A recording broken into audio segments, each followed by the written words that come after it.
আজ কিন্তু মনটা আমার ভীষণ খুশি। অনেক দিন ধরে যে আশাটা করেছিলাম সেটা আজকে পূর্ণ হতে যাচ্ছিল। মনটা ঠিক তেমনই লাগছে।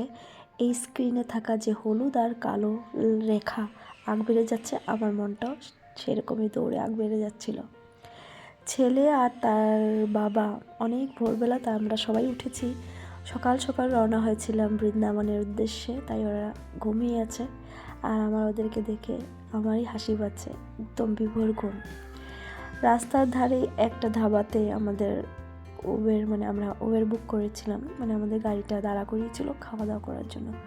অনেক দিন ধরেই ভাবতাম এই গেটটা দিয়ে কবে ঢুকবো আমি। মেরো বৃন্দাবন লেখা এই গেটের ভিতর দিয়ে জানি কবে ঢুকবো। ঢুকতে ঢুকতেই মা বৈষ্ণো দেবীর মন্দিরটাও চোখে পড়লো। রাস্তার ধারে অনেক এরকম ডেকোরেশন আছে যেটা তোমাকে বারবার বুঝিয়ে দিবে যে তুমি কার জায়গাতে এসেছো, কোথায় এসেছো। একটা অদ্ভুত শান্তি, একটা অদ্ভুত ভালো লাগা এই বৃন্দাবনে ঢোকার সময় মনে হচ্ছিল। এখন আমি এখানে অনেক দিন থাকবো, আমার মনটা অনেক খুশি। গিয়ে সব কাপড় ধুয়ে নিয়েছিলাম যা এতদিন ট্রেনে আর দিল্লিতে পড়েছিলাম। আমার অভ্যেস জানো তো, সার্ফের প্যাকেট থেকে ধরে রশি, কাপড় টাঙানোর ক্লিপ সব আমি নিয়ে যাই। ইচ্ছা করে, ভালো লাগে ধুয়ে দিয়ে কাপড়গুলো। যেহেতু কাল যেদিন গেছি তার পরের দিন একাদশী ছিল, আমরা মন্দিরে পুজো দিব, স্যার আবার সব ধুয়ে দিয়েছিলাম। এবার যাচ্ছি নিধিবনের উদ্দেশ্যে। নিধিবন সারাদিন খোলা থাকে আর আমরা এখন নিধিবনে যাচ্ছি। যেহেতু পৌঁছাতে আমাদের প্রায় 11:30 বেজে গেছিলো। রুমে ফ্রেশ ট্রেশ হয়ে আমাদের টাইম লেগেছে। নিধিবনের সামনেই ছিল এই মার্কেটটা আর এই মন্দিরটা। খাম্বাটা তেরা বলে, এটা তেরা খাম্বা বলে কোনো একটা মন্দির নাম আর কি। খুব সুন্দর চারিদিকের বাজারটা। এখানে অনেক গোপী স্কার্ট ছিল, অনেক কিছু ঠাকুরের জিনিসপত্র আর করতালগুলো 20 টাকা দিয়ে বিক্রি হচ্ছিল। যেই করতাল আমি বসন্ত উৎসবের সময় 250 টাকা 300 টাকা দিয়ে কিনেছি, সেই করতালই এখানে নাকি 20 টাকা মাত্র। জানি না কতটা সত্যি, কতটা জিনিসটা জেনুইন, কিন্তু 20 টাকা দিয়ে বিক্রি হচ্ছিল। অনেক গরম ছিল। এইবার যে এটা হলো নিধিবনে ঢোকার মেন গেটটা, পেছন দিকে অনেক ভিড়। আমরা যেখানেই গেছি অনেক ভিড় পেয়েছি। সামনে ছিল জুতো চপ্পল রাখার জায়গা। এবার আমরা নিধিবনে ঢুকে পড়লাম।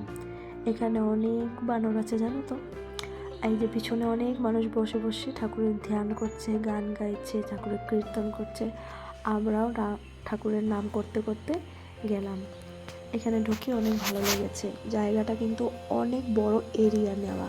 কথিত আছে রাধাকৃষ্ণজি সন্ধ্যে 7টার পরে নিধিবন বন্ধ হয়ে যায়, তারপরে নাকি সব এই গাছগুলো গোপীতে পরিণত হয়। গোপিনী তারা সবে মিলে এখানে রাস করেন, রাধাজি কৃষ্ণজি। আর সবাই এখানে এই গাছগুলো গোপিনীতে পরিবর্তন হয়ে রাসলীলা করেন।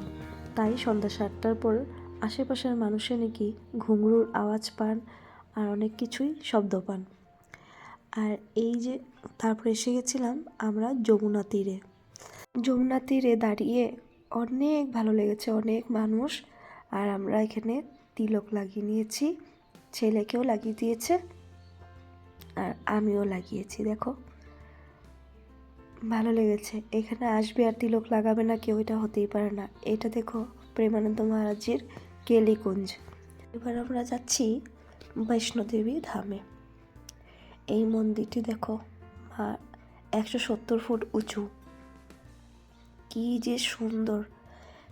ক্যামেরাতে অতটা সুন্দর লাগছে, কিন্তু সামনের থেকে যেটা অনুভূতিটা আমরা পেয়েছি সেটা বোঝানোর মতন নয়। অনেক সুন্দর। এই যে মূর্তিটার নিচে আছে মায়ের নবরূপের প্রতিষ্ঠা করা একটা গুহার ভিতরে আমরা ঢুকিনি, কিন্তু আমরা বাইরের সমস্তটা, এত বড় জায়গা সারাদিন সময় থাকলেও তোমার সব দেখা হবে না। দেখো এখানে কি সুন্দর করে সাজানো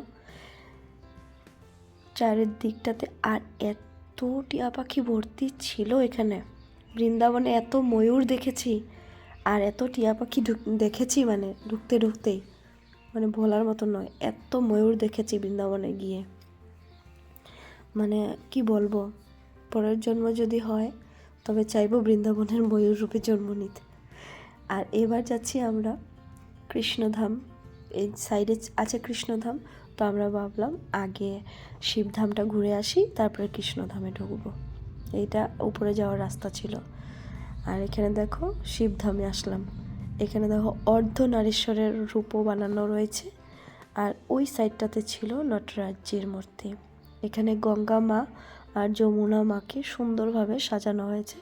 এখানে লেখা আছে গঙ্গাজি যমুনাজি। আর শিবধামে যেহেতু এসেছি, এখানে অনেক ঘটি ছিল। তুমি 20 টাকা 10 টাকা যা তোমার মন হয় দিয়ে তুমি করতে পারো, জল ঢালতে পারো। আর লাস্টে দেখো কৃষ্ণধাম। এত সুন্দর রূপ, মানে কি বলবো, অনেক কিছু আছে আরও দেখানোর মতন, সব দেখিয়ে উঠতে পারলাম না। আর এই যে ঠাকুরের রূপ দর্শন করালাম লাস্টে। আশা করি ভিডিওটা আপনাদের সবার ভালো লেগেছে। রাধে রাধে।